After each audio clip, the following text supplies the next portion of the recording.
Bonjour, moi c'est Alan, et aujourd'hui on va parler du PDRZA.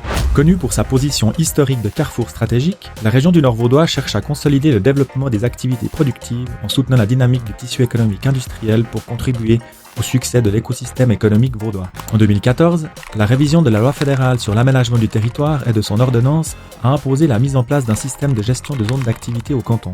L'élaboration d'une stratégie régionale était donc indispensable pour coordonner le développement des zones d'activité en garantissant une utilisation rationnelle du sol qui réponde aux besoins avérés de l'économie. Car aujourd'hui, il n'est plus possible d'agrandir ou d'étendre des zones d'activité pour les besoins réels d'une entreprise. Afin de proposer une solution réaliste et proche du terrain, le canton de Vaud a sollicité l'ADNV, en collaboration avec Aglo-Y, pour élaborer cette stratégie sur délégation des communes du district. Et c'est de là qu'est né l'acronyme PDRZA, l'outil qui est utilisé pour formaliser la stratégie.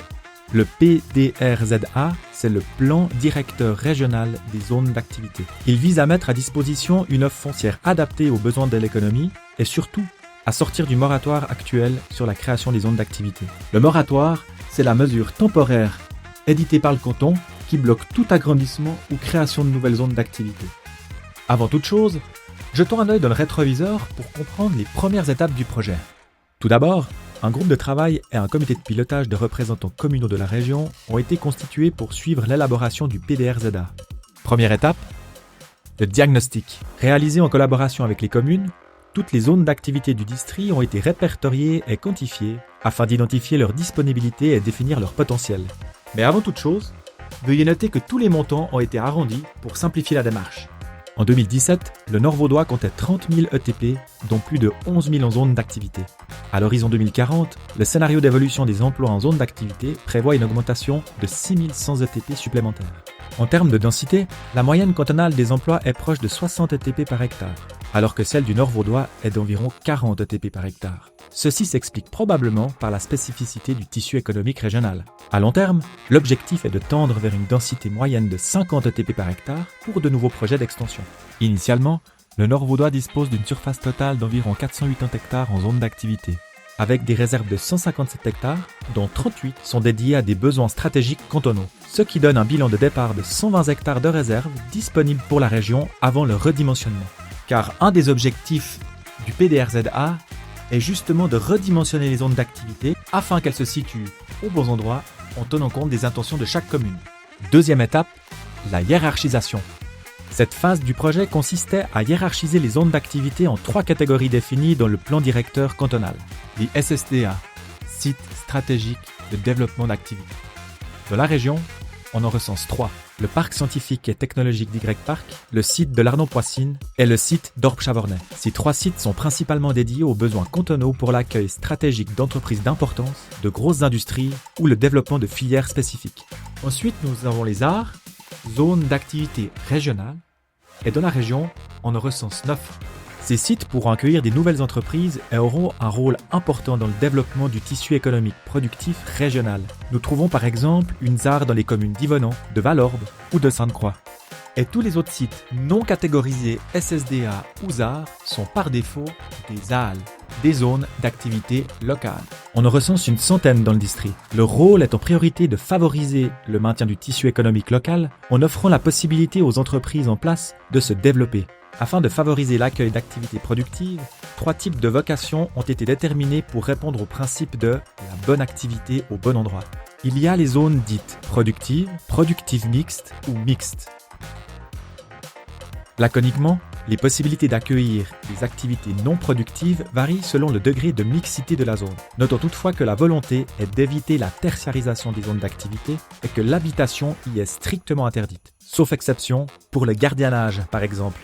Mais je vous rassure, le PDRZA n'a pas une incidence directe sur le bâti existant, puisque le principe de la garantie de la situation acquise s'applique.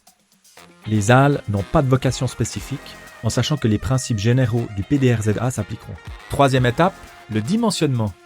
La stratégie de redimensionnement a permis d'établir une carte de synthèse qui intègre toutes les extensions, relocalisations, dézonage ou reconversion des zones d'activité du district. Ces évolutions tiennent compte de la situation réelle des zones et ont été décidées en accord avec les communes concernées. Résultat, à l'horizon 2040, la surface totale en zone d'activité projetée reste globalement stable à environ 480 hectares. En revanche, Ce sont les réserves qui évoluent à la hausse, pour passer à environ 170 hectares, grâce notamment à la relocalisation de surfaces permettant des extensions dans les SSDA. En considérant que ces réserves stratégiques ainsi que les extensions dans les SSDA sont allouées uniquement à des besoins cantonaux, le Nord vaudois apparaît sous-dimensionné puisque les réserves régionales seraient inférieures aux besoins projetés à l'horizon 2040.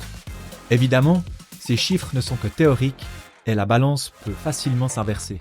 Par exemple, si les extensions des SSDA étaient dédiées exclusivement aux réserves régionales, le Nord vaudois serait en léger surdimensionnement. Quatrième étape, la gouvernance. La mise en œuvre du PDRZA s'appuie sur une répartition régionale de la gouvernance. Les organes de gestion, que nous appellerons OG, faciliteront les échanges entre les différents acteurs et permettront de suivre les mesures stratégiques de planification et de gestion proposées dans le plan directeur. Concrètement, il y a 5 OG. Chaque SSDA disposera de son propre OG, avec notamment la participation de services cantonaux. Pour les arts, 2 OG seront créés. Un dédié aux arts faisant partie de l'agglomération yverdenoise, un autre regroupant les arts hors agglomération. Évidemment, les OG auront un rôle consultatif et les communes conserveront leur rôle décisionnel. Et maintenant, 5e et dernière étape, la procédure d'adoption. Le PDRZA suit les procédures usuelles d'approbation en vigueur. Une fois l'étape de consultation publique terminée, l'adoption du plan directeur auprès de toutes les communes du district peut débuter. Au terme de ce processus, l'ADNV et Aglo-Y pourront déposer officiellement le PDRZA pour que le Conseil d'État l'approuve. Dès lors, son entrée en vigueur dépendra de son approbation ainsi que du résultat des adoptions par les communes. Pour conclure, le PDRZA est très important pour le Nord vaudois. Désormais, la région disposera d'une planification robuste qui permettra notamment de sortir du moratoire, de faciliter la densification des zones d'activité, renforcer sa position de pôle industriel et technologique, et finalement d'améliorer la qualité des zones d'activité et l'accueil des entreprises, tout en garantissant une offre foncière adaptée pour les besoins jusqu'en 2040. Et rappelez-vous, c'est en tirant tous à la même corde que le Nord vaudois sortira plus fort. Quelque chose n'est pas clair? L'ADNV et Aglo-Y sont à votre disposition pour tout renseignement.